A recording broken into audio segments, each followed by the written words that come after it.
Welcome to Safety Talk. Personal safety expert Pete Canavan shares his insights and interviews experts who provide simple and effective tips, techniques, and technologies to keep you safe and secure both online and off. Here's Pete. Hello and welcome to Safety Talk. We've got another great episode for you guys today and girls, and that's kind of what we're going to lead into here because today we're going to talk a little bit about personal safety issues facing those that are looking for love, both online and off. But, one of the big problems that we're seeing a huge rise in over the last several years are various dating scams. And today's guest is a gentleman named Bruce Graham. He has actually been a private detective for 35 years. And although he's no longer doing that, he's always had a deep passion for helping people. And so now he uses those investigative skills of his to figure out what's wrong in relationships and help get them down the on the right path. So he's helped lead this transformation in over 300 clients over the last couple of decades, and so his devotion to that is admirable because it's not easy dating today. I don't want to say it's ever been easy, but I think it was easier in the past. I know I wouldn't want to be out dating today. So too many social sites, too many things to do, too many scams out there, etc. So. We're going to bring him on here and get started. If you haven't already subscribed or liked our show, please do so and help us spread the word and helping everyone stay safe. So it's my pleasure to welcome Bruce Graham to Safety Talk. Welcome, Bruce. Thanks, Pete. Thanks for inviting me to be your guest. Absolutely. We're always looking for different, sort of points of view on safety and security, right? And, personal safety is something that we all have to be concerned with. Not in an overly paranoid way, but just in an awareness way. And we'll get into a little bit of that. But, we're, as I said, we're all looking for love, and, maybe not everybody, but a lot of people are. And if you're single or you're dating, or maybe you're divorced and you're looking for a new relationship, it sometimes is easy to overlook our personal safety because, we want to believe that the person we're talking to could be the one. Maybe it's our soulmate, or maybe this is the perfect person for us. And with so many scams out there, it's easy for us to be fooled by someone that maybe doesn't have, an accurate profile image, or maybe they say things that aren't true, or they just say things that maybe we want to hear. So there's a lot more than good talk, isn't there? Yes, yes. When we work with people, so many people have tried online dating, and a lot of people are soured to it. It's a valuable resource as long as it's used correctly. When we work with people about their dating journey, we most want to help them find their intimate circle. What do you love to do? Do you love pickleball? Do you love museums? Are you a book aficionado? What do you love to do? Do you do martial arts? So that's always the best place to find a connection. People who know you, know what their interests are. They typically know people who kind of share some of the same interests. So, but online dating is something that it's kind of easy. And I think everybody thinks, well, it's just an app. I could click and swipe left, swipe right. I could choose this photo, but there's so much inherent risk. And one of the reasons that I really wanted to speak with you too, when we met, I thought, you're a security guy. So I wanted to hear what you've run into with women who are dating, and what do you say to them? And as long I'd be happy to share what I've learned, but I also want to hear from you too. Sure, absolutely. We do have different courses, and we've done women's self-defense classes and 10-week courses for years and years. Things that are specific to women because they have a whole separate, unique set of concerns that men wouldn't. I mean, I think it's fair to say that it's not that no man wouldn't want a woman to be aggressive, let's say, in their advancements, but it's a little different for women, right? Because they're more typically they're smaller, they're not as strong, they're more vulnerable, and so one of the biggest things that is important to get across is that simple awareness of who is this person, how do you know this person, how can you find out a little bit more about them, their background? I tell them always make sure that the first time you meet somebody, it's either with a friend or in a very public place, a restaurant, not some corner shady, low light bar, for example, or at their house, absolutely not, or your house, even worse, right? So there are definitely a lot of things that can be done to simply improve someone's personal safety when it comes to meeting new people. And really, I mean, it's something that we can extend beyond the online dating, scenario, right? I mean, you're meeting anybody first time. It could be a business partner, it could be an investor, it could be, just an acquaintance, it could be a friend of a friend. You don't know who this person is necessarily. And as human beings, we're all usually trusting individuals until somebody gives us a excuse not to be trusting. But that doesn't mean we can't sort of have our radar up and be aware. And I tell people you got to be aware of the people, the places, the objects that are around you, and you've also got to be able to identify certain cues that may tip you off to somebody being maybe someone with not the best of intentions, or maybe not a stable individual. And I think with your experience there, Bruce, I think you would agree that those are all things that everybody should really take to heart, right? Totally, Pete. Really. I'm thinking that, and I heard you say that you should be meeting somebody in a public place, certainly not in your home, but even if you're meeting somebody in a public place, it should be a restaurant or, a park or whatever, but somebody that has to know that you are out. Who are you meeting? Mhm. How did you get there? Did you drive? Did you take a bus? What's your transportation? When are you expected home? Somebody should know, just in case something happens. That's a great point. And I would definitely echo that and enforce that by saying there are a variety of personal safety apps that you can put on your phone. Some of them don't cost a dime, but you can program in emergency contacts. So if something happens, you can basically hit a button or a sequence of buttons on the phone, and it'll immediately transmit your location using, the GPS in the phone, but also immediately start recording audio and video from both the front facing and the rear facing camera. So God forbid something is happen, now there's video and audio evidence of what's occurring. So definitely, take some time and look at some of those. Personal safety alarms are another great thing, right? Just a small little device that you can keep close to you. Especially good for deterring people that may try to, rob you or steal your purse or something like that. Because when they if you have the strap around your wrist and somebody yanks your purse, it essentially pulls a pin out, just like a grenade. It pulls the pin out of the alarm, and all of a sudden you have a piercing, very loud alarm that's going off. Another person that just stole your purse is running down the street with a bag that won't shut up, right? So their first inclination is, oh my God, they drop it, and hopefully they drop it, and you can retrieve it. So lots of technology that we can use to our advantage to help us stay safer. And that's very valuable information. I imagine you're going to do an edit. So at the edit, would you, include some of those products and different things that people could do so that people don't have to go looking for it? But this is recommended by Pete Canavan.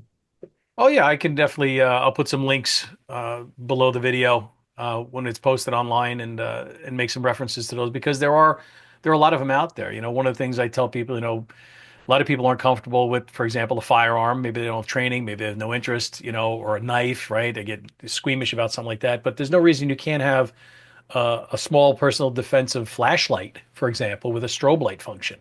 There's no reason you can't have pepper spray Right. in your purse, right? But you got to make these things easily accessible, right? So I mean, like I have every day, I carry this little flashlight. Look how fast I just pulled that out, right? And it's got a Yeah. strobe light function. So if you can temporarily blind an attacker, I call it the 1-2 punch, right? Use a flashlight and then pick out your pepper spray. So now they really can't see when you hit them with the pepper spray. And just as an aside, Bruce, I know you're wearing glasses. Yeah. Always aim for the attacker's forehead. Forehead. That way it gives you a bigger surface to aim for as opposed to the eyes. But if you got glasses on, the pepper spray will drip into the eyes. This is beautiful, Pete. Thank you.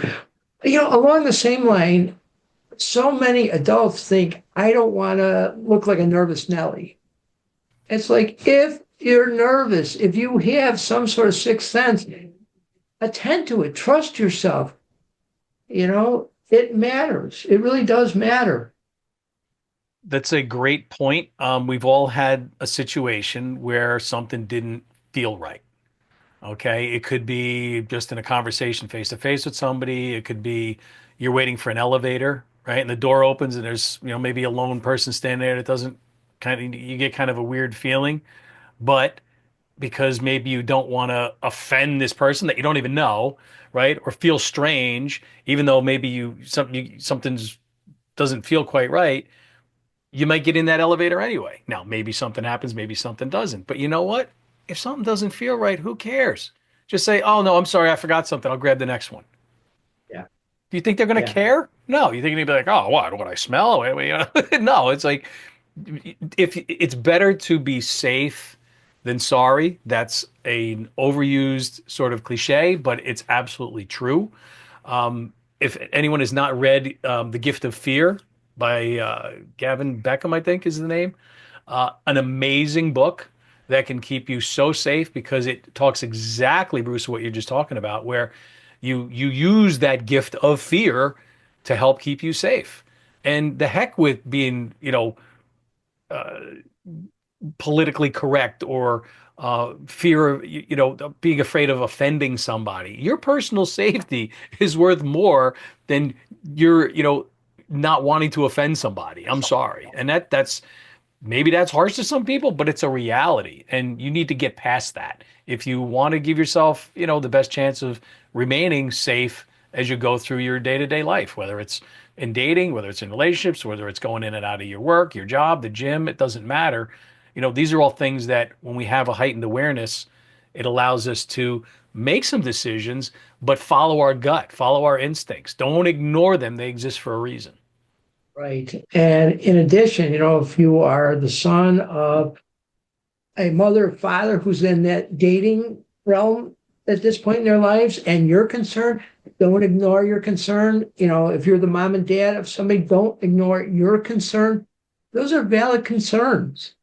It reminds me, my son just turned 35. When he was 2, I was out taking photos on in a south suburb of Chicago, and it was not a very comfortable place, but it was a bright sunny Saturday afternoon, and I had taken my first set of photos from the west looking east. I had to shoot all 4 directions, and now I have about 10 older teens to young 20s coming running at me. Hey, you the man, you the man, you the man.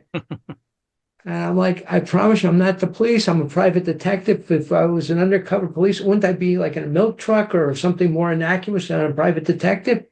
And they followed me, everywhere I went to take the positions. And after the final, looking one place, I had nowhere to go. And they wanted my camera. I was afraid I was going to get to my car. And one stationed himself by my car and for walking. I thought, is he going to let me get to my car? And he says to his friends, that man cannot be the police. And I said, why not? Because he got babysitting his car. And I was like, thank you, Jeremy. Thank you. Thank you. Yeah. But after that, when I would talk to the people, the men and women I sent out in the field, I told them, your safety, there's no dollar amount that's worth your safety. So if you're ever concerned, leave. I'll take the rap from the client, we'll figure something out. But, I don't want you to put yourself in jeopardy if you sense that you're not safe. So I'm saying that to these daters nowadays, same thing. If you sense you're not safe, attend to that. Take yourself away, take out, your little strobe light, take out something, but get yourself out of that situation. Yeah, and like you said, there's nothing more important than your personal safety, and that could even come in the form of someone that is in a relationship that is a toxic one, right? I mean, we could also have this where before you even get into a new relationship, you might be trying to get out of the current one because of issues with abuse, verbal or physical, right? Emotional. There's all kinds of types of abuse. Just because you're in an abusive relationship doesn't mean somebody's beating you. Somebody could be beating you down mentally. They could be beating you down emotionally, right? And that's no different. I mean, yeah, maybe it doesn't leave the same kind of mark, but it still leaves a mark. It still leaves a scar. It still causes issues.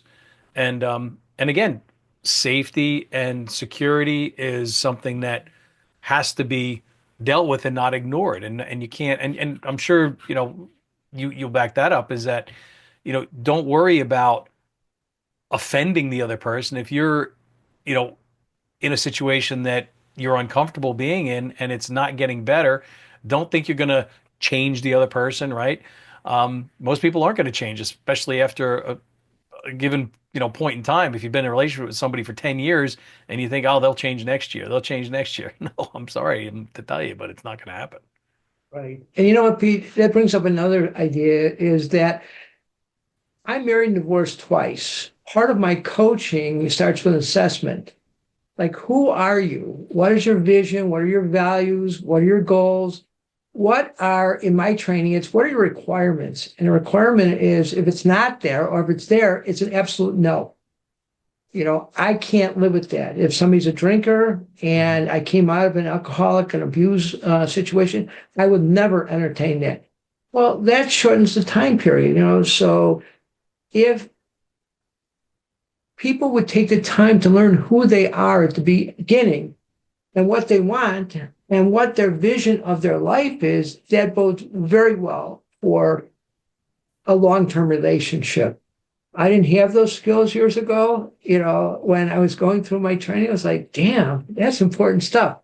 There's a book you see on my desktop over there. It's called Conscious Dating. It's really a godsend. It's a beautiful book. If somebody works with me, they get a free digital copy. But if your viewers just want to go take a look for themselves now, Conscious Dating, it is one of the best books I've ever seen on dating, both how to protect yourself, but also how to find out what you're really looking for, and then to become the chooser in your life. And for a lot of people who kind of attend to the law of attraction, it incorporates that. Become the person that you want to attract into your life, because like attracts like. Wow, that's great. I'm a big fan of law of attraction. Done trainings Yeah, on that specifically. yeah, But yes, it's knowing what you want is absolutely a way to help you get what you want. Because if you don't, it's kind of like a ship without a road map, right? A car without a map, a ship without a guidance, right? Not knowing what to yeah. do. And then you're just kind of floating along or you're driving along and not sure what you're looking for. So you have to then sort of run an assessment on every single person. And it's like you're starting from scratch because you don't really know what you want.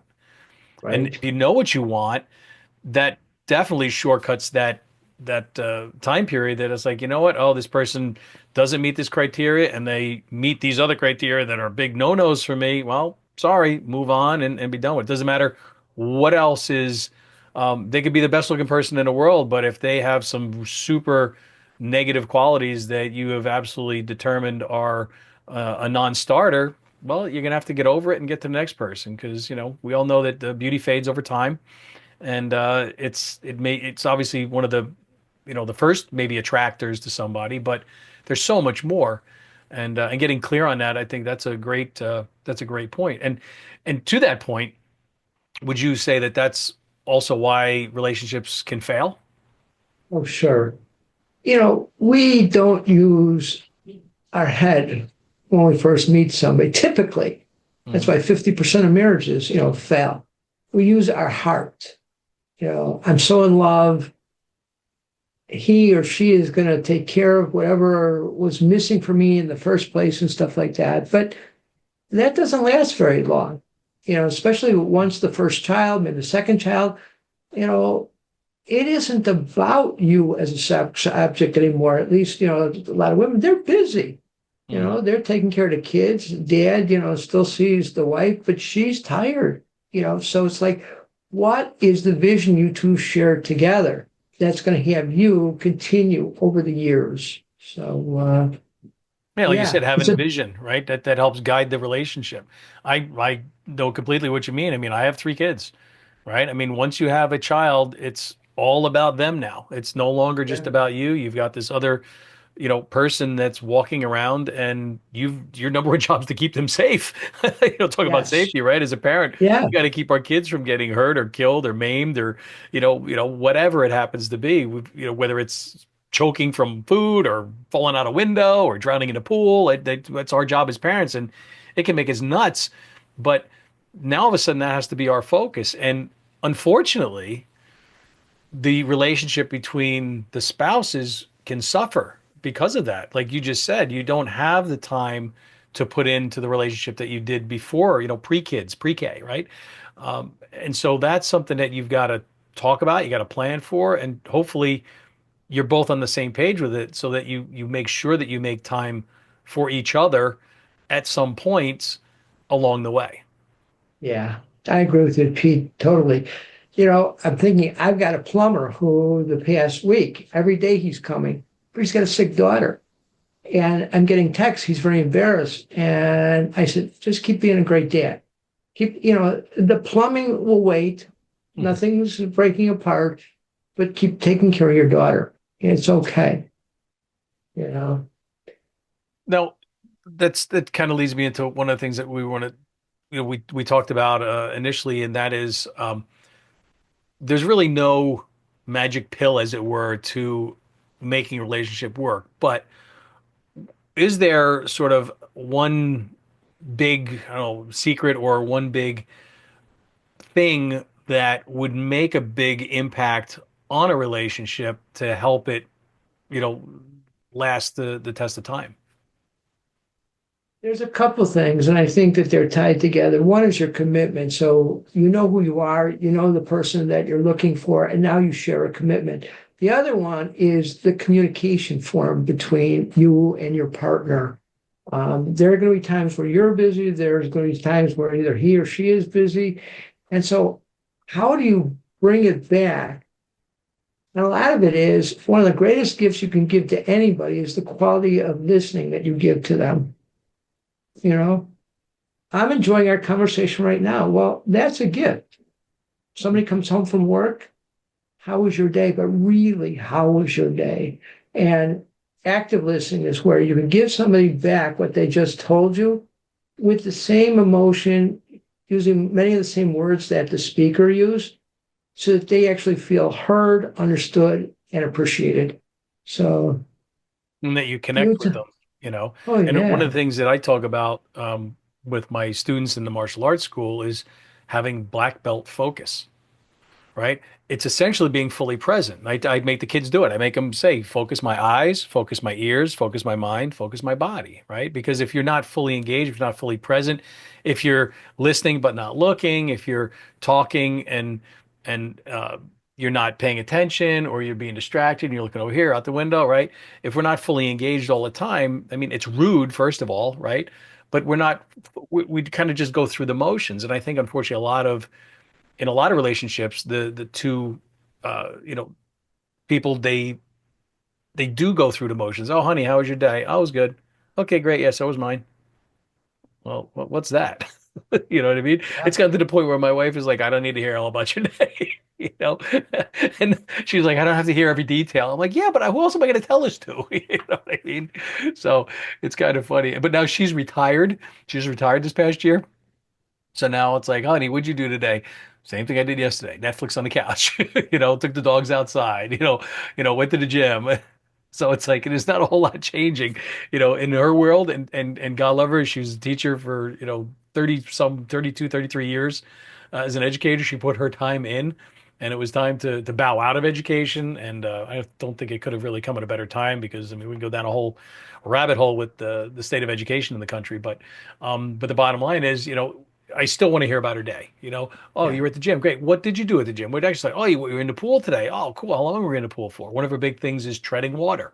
How long did you tread water for? We have a pool here at the house. She'll be treading water in the pool. I got my stopwatch going. She's always trying to get, how many minutes did you do today? Oh, 17 minutes. Oh, how many minutes did you do today? 23 minutes. How many minutes did you do? 42 minutes. Oh my God, new personal record. It's like, so, but that's being engaged, right? And Yes. it's being interested, even if you don't have a whole lot of interest. I'm not saying I don't. I didn't say that, honey, right? But you have to give them that full attention, and that's Attention. going to Yeah. come back at you. And communication is a huge part of that. And I think that's part of the biggest problem in a lot of relationships. I know it's been problems in mine from time to time. It's a problem in a lot of people's relationship from time to time. We don't communicate as much as we should on a lot of things, and That was commitment too, you beautiful, said. Pete. You answered your question. I loved it. But that's exactly right on. You know, again, I always think the greatest gift you can give to somebody is listening to them. I met a woman with my first wife. She was a nurse and she was going through the graduation. She'd been away for the summer, and there was this woman, Annie Matenko. And I'm not really talking to her, but the others had gotten together in the other room and they're jibber jabbering, where were you for the summer, blah, blah, blah. And, Annie was talking to me. And we come out, my partner, my girlfriend, eventually my wife, and she said, what'd you say to Annie? I said, I didn't really listen to her. I mean, I said, I didn't say anything. I listened. She says, because she thinks you're the smartest man she ever met. And I'm like, that's because she heard herself. She experienced being heard, That's something I learned a long time ago, and I forget where I first heard it, but essentially it goes something along the lines of, if you're a good listener, the person who's talking to you is going to have that exact same reaction that you just described, which they're going to think you're like the most amazing person, and you're incredible, and I mean, oh, they're just so amazing. Well, I didn't do anything. I didn't really say anything. All I did was listen. But so many people don't just listen, right? And so when someone's actually talking to someone that's actually listening to what they're saying and they're engaged and they're more than just, being like, ooh, interesting. Yep. No, be engaged. Be like, wow, that's incredible. Tell me more, right? And if you get that person to open up and expand on what it is they're talking about, what is the number one people like to talk about? The number one thing people like to talk about is themselves, right? So if you could if you could draw that out and get them to talk about themselves more and more and more, they're naturally gonna be like, wow, this is amazing. Like this person's awesome because they had you tell them so much more about you or the situation or whatever than most people ever would. And it's Right. really an incredibly valuable thing to understand when you're dealing with any kind of relationship, business, personal, whatever. Right. As a listener, there's certain prompts you could give to the speaker too. A lot of people say, oh, I don't remember. I don't remember what I had for breakfast. And I always think as an investigator, sometimes I would go out and try to take a statement from a witness for something that happened 6 months, a year ago, or something like that. And again, I don't remember. I'll try to help you as best I can. And it sometimes got really easy. Somebody would say, well, I knew that the incident happened in November. And in Chicago, the temperature in November can vary widely. So I would say, it could be cold in November, it could be very warm in November. What was it like that November? And so, oh, yeah, yeah. Yeah, it was a little colder, okay. And so you were outside. Where were you outside? Well, I was taking the dog out for a walk. You were taking, okay, yeah, yeah. And yeah. And normally people who take their dog for a walk, they have kind of a path they go. Mhm. Oh, yeah, I know. I was taking my dog and we were walking here, blah, blah, blah, blah, blah. He was going to do his business. Well, then what had you and your attention be drawn to the incident? There was suddenly this light and it was headlights in the end, and now they're right back there. Well, we could do that with our partners. We could do that with the people we're dating. Not that you and I are dating anymore, but if you've got your wife, I've got a fiance of 18 years. But we could do that. We could prompt them in ways where they aren't aware of it, but you're telling them, I'm listening to you, I'm interested. So I heard that when you were talking about talking with your wife. Yeah, that active listening is big. So, I mean, that's some of the things that would be, I guess, a strategy for improving our communication every day, right? No matter what it is that we're talking about and who we're talking to. Yes, yes. When I talk to my clients, especially women, they say the guy has to learn to take an interest in them. A lot of times, either they're telling them about themselves, their work, their golf game, their kids, but they're not asking the woman about her. Mm. Or sometimes the woman speaks a lot and she needs to learn to become a more effective listener. If she Saying that women wants, talk more than men. I've read it somewhere. Sorry, ladies. Also, women express themselves differently. They have this fantastic ability to multitask. And I taught Sunday school years ago. Took the summer where it was a beautiful August night. We're all getting together, planning the school year for the upcoming school. And it was 9 women and me. And I was so upset because I felt like no woman was listening to the other person. The minute she would say something, somebody else would butt in. And if I was going to say, hey, I raised my hand like at school, and they were calling me, and then quickly somebody went somewhere. Well, at the end, the principal summed up what the curriculum is going to be for the year and who's going to take what part, and everyone was, yeah, So I had to apologize. I said, God, I had heard about the multitasking brain of women. I had never seen it in practice, and I was getting angry, but you guys are much more efficient in your conversation, so you didn't need to have a thorough explanation. I did. The reason I bring that up is I have one client, and when we first started working together, she would make inferences, but I didn't really understand a lot of her inferences. And I said, help me. She goes, I want to understand you. She goes, but all my girlfriends understand me. I said, I believe it, because again, I had that experience with the teachers. So I said, however, you want to date a man. Like, I'm just a dumb guy. Dumb it down for me. Well, yeah, we need your help. We don't catch on that quickly. So hopefully your viewers, if there's women, if they're, hopefully they understand. Men are not really ignoring you. We just don't understand sometimes. And a lot of times women will ask a question. Did you want to go there? And we are responsive. No, I wasn't thinking about going there. Well, you didn't know. Yeah, she's saying, I want to go there, but she's not saying I want to go there. That's what makes me nuts. And I'm sure that makes every guy listening nuts. Is like a lot of times, sorry, ladies, you think we can read your minds, or you drop these hints or clues, and we are just goes right over our head and we don't catch it. And it's not like we're ignoring you. We just aren't picking up what you're throwing down. So sometimes we have to be told, sometimes we have to be clubbed right in the head and told, what it is that you want. And I know that's not the most romantic thing. We're supposed to know what you want. And I'm still working on that. And there so many years of marriage, I'm still working on it. And I still haven't gotten it right. But, it's a work in progress, shall we say. As long as there's curiosity and a growth-oriented mindset, it's like my brain doesn't work as efficiently as yours. So please, one more time, what is it you're asking? And that's really important, because a lot of times lack of communication is the root cause of so many problems in any relationship, right? In business relationships and in personal relationships.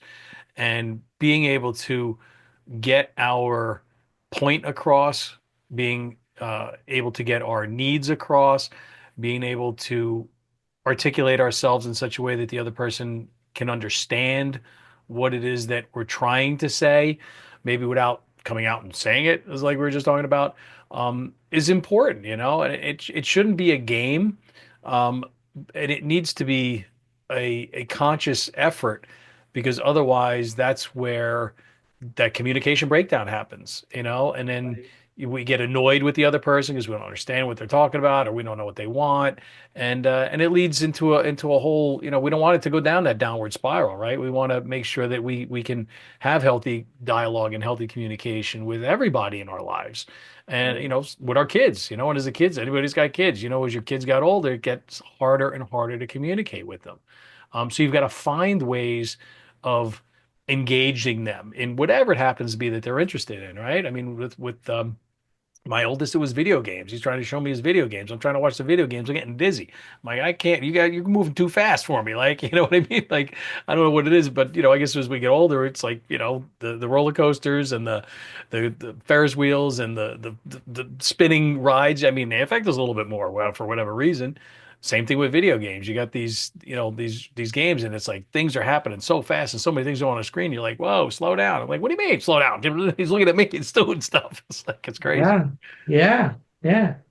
But again, it's kind of like when my son turned 16, and I had been divorced since he was 3. And that's when I was beginning my relationship with my fiance. And he said, Dad, I feel like she's trying to come between us. And I was taking him out to dinner 3 times a week. We didn't live together. And so I said, Jeremy, you know what? I take you out to dinner and then I bring you home. And then you guys have a dog. And basically, it's me and Sonny for the rest of the time till your mother comes home and you go to bed and stuff like that. So you're doing what's age appropriate for you.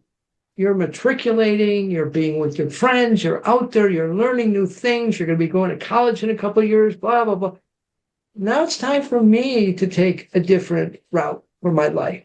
So yeah, I am focusing more on Cecilia than on spending as much time with you. But that's because you're not there. Mm-hmm. You're with your friends. You're doing what's age appropriate. I'm doing what's age appropriate too. You were my focus for umpteen years and you don't need me as much anymore. Mm-hmm. So somehow I got to find something to take up my time and attention. So he began to understand it. And that was possible because of the communication you had. You're upfront, you're honest, and you're engaging, and you have that dialogue, and you listen to them and hope that they listen to you.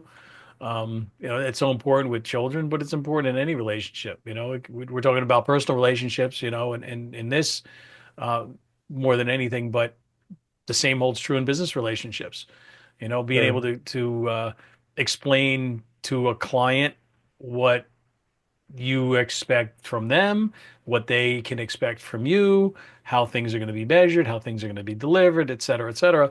All of these things are very important because if you don't have well-defined, guidelines or guardrails around what it is you're trying to do, and again, we're talking about business here, then that's when problems can occur because it's like, well, you didn't say that that's what we're going to do, or you never told me that. I mean, you never want to have those conversations.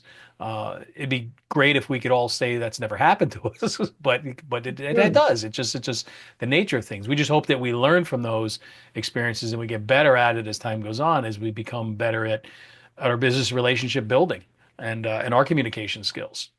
Right. Yeah, and some people heard this expression a little bit differently. How I heard it is, do you want to be right or do you want to be effective? Mm-hmm. Are you willing to give up the right to be right? Because people want to fight about being right, or you want to be effective. So either it's with your child, with your spouse, with somebody you're dating. We could all sit there and say, you said, like, not what I heard. I might have said it, but I didn't say it like that, blah, blah, blah. So do I want to be right or do I want to be effective? And that goes back to who are you and what are you committed to? And that really brings like things like values into the mix. And one of the things that my wife and I talked about many moons ago, and that is, when two people argue over principle, you're both right. Nobody's going to win, right? You both win, you both lose because you're arguing over something that's principle. But if you understand the other person and their stance on certain things, then that doesn't have to be necessarily a point of argument, right? It's like, and when you get to that point, you just say, all right, you're right, maybe I'm right, let's move on, and try to, move past whatever that is, because otherwise you get into a very ugly situation potentially, and now nobody's happy, and now you're mad at each other, and if that happens over and over again, that's what leads down the road to, broken relationships and divorces. And, I have not been divorced. I don't plan on becoming divorced. I know, unfortunately, it's happened to you, but I mean, you can speak about this more than I can. But wouldn't you agree that can definitely be sort of a wedge that drives itself in? Because if you value different things, if you believe different things, if you're not on the same page, that wedge really causes that divide to just get wider and wider as you grow apart, and that's not what you want. But that's sometimes that's what happens. Right. I totally agree, Pete. It's kind of like your focus is on being right. It's not being effective at what you're committed to. So I noticed this. I didn't have children with my first wife. My second wife, I had that one son. And we kind of broke apart because we had differences of opinion about parenting. And 6 months after I moved out, she called me and she said, I want to ask you a question about raising Jeremy. I said, that's what kind of broke us up. She goes, I'm not saying that I'm going to take it, but I do want to hear. Well, you know what? For the next 18, 20, 30 years, that became our modus operandi. that we would use each other as a whiteboard, a sounding board, and say, I want your opinion. And it's okay. But you didn't have to do it my way, Hmm. you know, And unfortunately, it didn't and happen when you were married. It happened after. exactly. Well, we got to go to neutral corners, Yeah. to Right. separate. Right. Ding, I'm ding, thinking, separate. right. And with my fiance, sometimes if we're button heads, there's three people in a relationship. There are three opinions. There's your story, my story, and then what's good for the relationship. So we took code word relationship. And the minute we spoke relationship, it was like we both gave up the positionality and said, okay, what's best for the relationship? And that's That's been a funny. godsend for us. We had a similar thing happen because we were visiting my wife's sister. Uh, it was probably about 2 years ago, and having a discussion about relationships. Came up, and she doesn't get to see her sister that much, so we're getting pretty intense sitting out on the deck in the back, um, and her sister had a really good idea for us, and we've used it, and that is to have almost like a safe word, where if you're saying something that's getting under the skin of the other person or pissing the other person off or upsetting the other person, that person says this word, whatever it is, pick a silly word, right? And that's your cue to stop, change the subject because it's causing them some sort of degree of distress or getting them upset. And you know what? It works. And sometimes we'll laugh about it. I'll be saying something and my wife will say the word and I'll be like, all right, you know, but I think it's a really good tidbit of information for couples that are in relationships. It's not maybe your typical use of the safe word, right? But it has a lot of value in diffusing a situation that before it gets ugly or it gets out of control. Yeah. On that same point, talking about a safe word in a situation where you need to let someone know that maybe you're not safe or that this person is someone that has actually the authority to talk to you, and this is where it works great with kids or even with friends, is a perfect example of this would be, kids coming home from school, car drives up, person says, hey, I know your mom. They said I can give you a ride home from school today. We're going to your aunt's house or something, whatever. Right? Well, the child and the parents should have a safe word essentially, like a that they can say, okay, well, what's our special word, so I know that you're telling me the truth. Right. If that person doesn't know it, that kid knows that they better hightail it out of there, get to their friend's house, get to the neighbor, get somewhere safe as quickly as possible, because that person does not have the best intentions. Because if they did and they were valid, they would know the word. Because the parent would say, "Hey, little Johnny's going to tell you what's our word. This is our word." Then he'll know everything is cool with you, and you can pick him up from school today because I can't. I'm stuck at work, whatever. So Mhm. there are different ways that we can use that to improve our personal safety in a lot of different situations, our relationship safety, as well as personal safety as it relates to children and their interactions with other adults, as well as adults' interaction with other adults. If there's a problem, they can call a friend. Maybe they're being forced to make a phone call, right? You call your friend right now, you let them know everything is fine. Meanwhile, they're being held hostage or something, right? Well, if they slip that word in between that conversation, the person on the other end, their ears should perk up and be like, "Uh-oh, something's not right there." And then maybe they can use something like a safety app or some way of, at least they've maybe communicated to that other person before they went out with a stranger or a new acquaintance where they're going to be, and now they can involve law enforcement or they can come to their help or something like that. Yeah. Well, I love what we're talking about because part of our work is helping people balance their head with their heart. Just like you want your child to have a happy, growing up period and stuff like that, but you want them to be safe. Same thing, somebody who's dating, you want them to get into that passion. There's like a whole open world of love, but balance it with your head too. Yeah, and it's not always easy to do, right? It's sometimes the heart takes over and the head, goes out the window. Um, but you have to have that ability to have enough awareness about what potentially could occur. Is it going to occur? Maybe, maybe not. But at least have the knowledge ahead of time that, if something goes sideways, that I at least have a plan for dealing with that. Um, we plan for the worst and hope for the best, right? And we hope that we Yes. never have to worry about that worst case scenario. But unfortunately, it can happen. And the number one thing that people say after a bad experience, crime, whatever, is usually the same thing, and that is, I never thought it would happen to me. Right. And that's sad because you should have thought it could have happened to you. But unfortunately, a lot of people don't think that. So Yeah. there's one Hindsight takeaway is always there. 2020. Yeah, absolutely. It's always Yeah. 2020, But if there's one Right. thing that somebody could take away from this is like, you know what? Think about what ifs, And I'll take it even one step further. Don't say what if, say when it happens, because now it makes it more real to you. Because what if is like, what if it happens? What if it doesn't happen? No, when it happens, this is what I will do. And now it becomes more real to that person. And it totally changes the dynamic, and it totally changes the paradigm and how you think about a situation. Big time. But but there's a big but because remember, we're dealing with people who are hoping for the best. So True. yeah, so you got to be open. Can there really be love in my life again? You're right. You got to protect yourself just in case. But at the same time, for me, human being is upset waiting to happen. I could say something to you and it'll set you up. I don't even know what it is.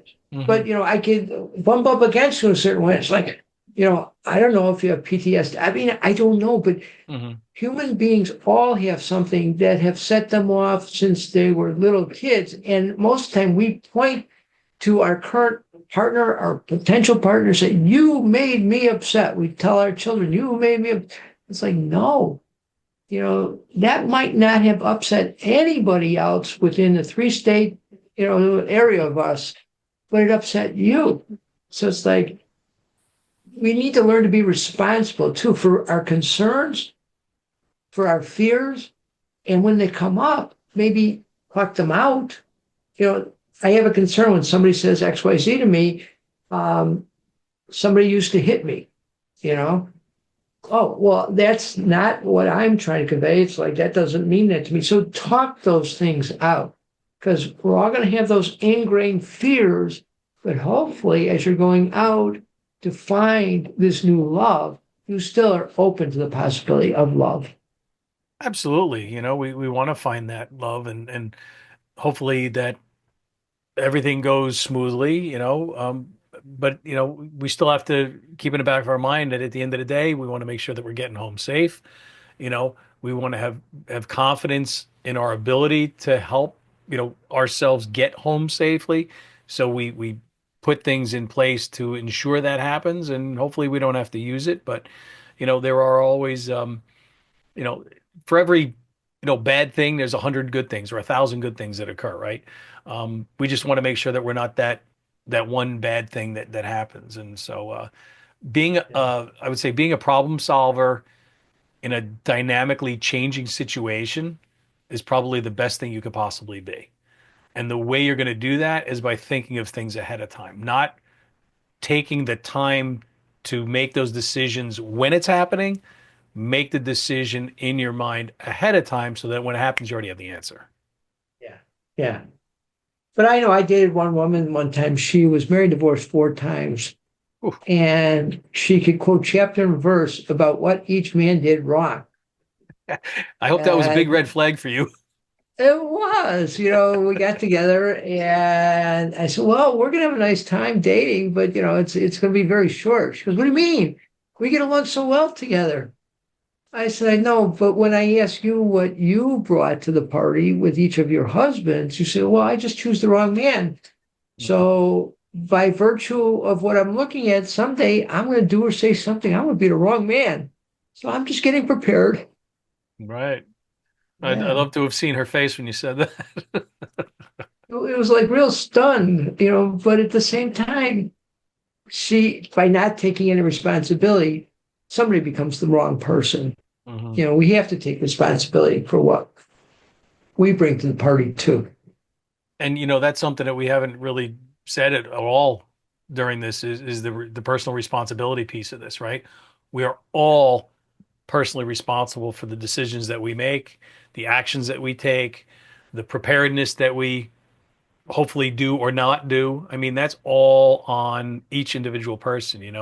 When there's an issue, you're the person that's got to deal with that, right? I mean, even if it's being, as a detective investigator, being involved with law enforcement, they're a call away. You have to wait for help to come, right? In the meantime, things could be going south in milliseconds or seconds, and you've got to have answers at your fingertips, but answers here about how those how you would react to different scenarios, and it's not being paranoid, it's being prepared. And I always like to draw that parallel. People say, oh, you're just being paranoid. No, you're not being paranoid, you're being prepared. In fact, when you're prepared, that prevents you, there's almost like a lot of P's here, prevents you from being paranoid, right? Because you know what you're going to do. So it basically takes a lot of the stress away and allows you then to enjoy yourself maybe a little bit more when you're seeing a new person for the first time. And that's kind of what this is kind of coming full circle here, is that allows you to maybe drop your guard a little bit, not so much that you totally forget anything that could potentially happen, but you know that if something is going to happen, you know that you have a response ready to go.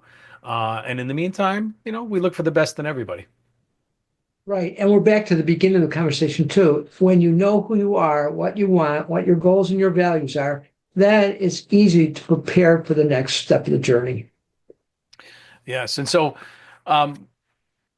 with what it is that, so maybe just here as we're coming to the end of the show already. I mean, I told you now I was going to crank by. um, what, what is it that you do for your clients? What do they hire you to do? Well, the Basically, singles are different. Go ahead. well, I mean, you have your investigative skills. You help use those to sort of, I guess, investigate relationships and help rebuild those relationships to sort of see where people have gone wrong and then help them make things right.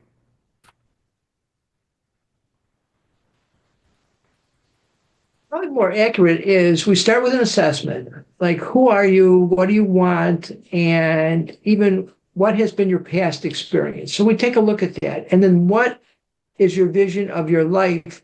This is for singles now, it's not necessarily for couples, but what's your vision? And once we help somebody identify who they are, like what are the requirements, the sine qua non, if it's not there, move on. What are their wants? How about Sometimes their wants, realistic requirements? Right. yeah, but even the requirements could be unrealistic. But if they're there or not there, they're requirements, and you're not going to be happy if they're not met. So get those out of the way right up front. Then the things that seem like requirements are wants. Wants are things that we can negotiate. Maybe I could put up with this, but I can't put up with that. We could live with that. So those are wants. Gotcha. And then the needs are kind of the wants are, I'm sorry, those are the needs. And then the wants are like the cherry on top of the ice cream. Like if it's there, that's wonderful. It's not there, that's fine too. You've enjoyed the sundae. Right. I gotcha. No, that's a good way to approach it. Yeah, we help people like get who they are, what they want. And then we take a look at, who are you seeking and how can you be that person? How can you be the person who magnetizes that person to you? And then we work on communication skills.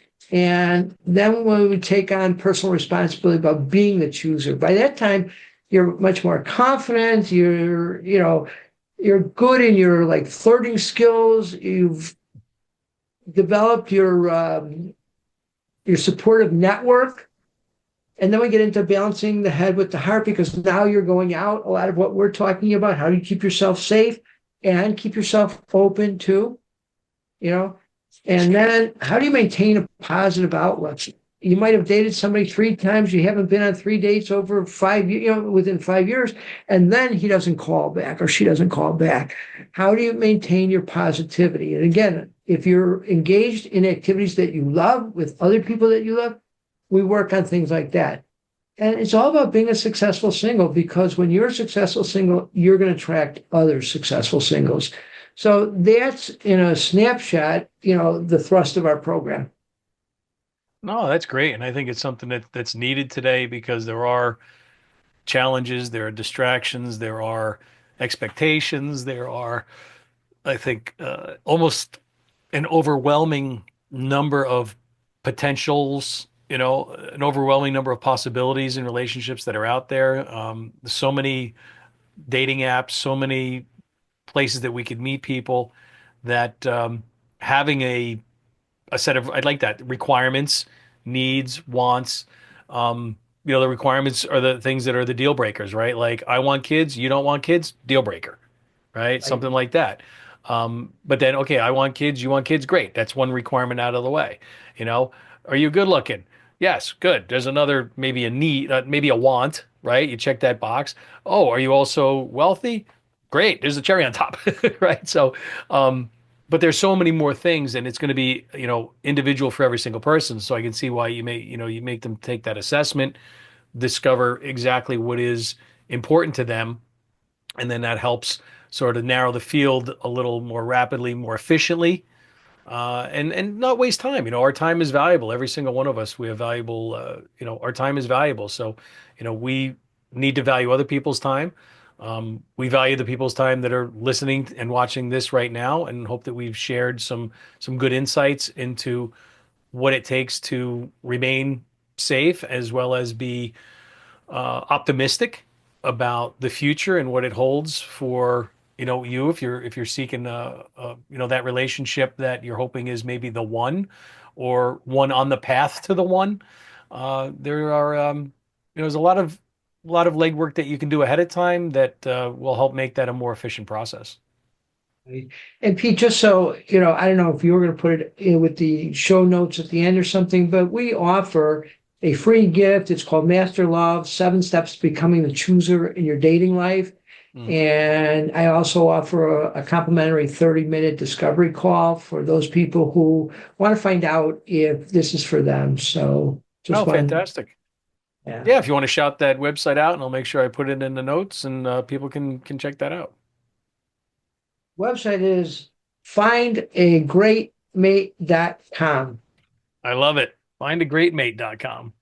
Easy to Right. remember, and hopefully it's the uh, signal of things to come, right? Right. And I'm simply Bruce at greatmate.com. So Awesome. Well, we really appreciate you being on the show. Any last thoughts, or you'd like to leave before we wrap here? no, happy dating, be safe, but be open, be excited, be enthusiastic. Life's too short to not have a good time. And again, thank you, Pete. Absolutely. That's awesome. So if you're interested in learning more about Bruce Graham, you can reach out to him either through his website or email. Again, findagreatmate.com. And we appreciate Bruce for being here. Thanks for our listeners for tuning in and listening. Don't forget to like and share and subscribe to Safety Talk so you don't miss an episode. In the meantime, thank you again, Bruce, and for everyone, stay safe.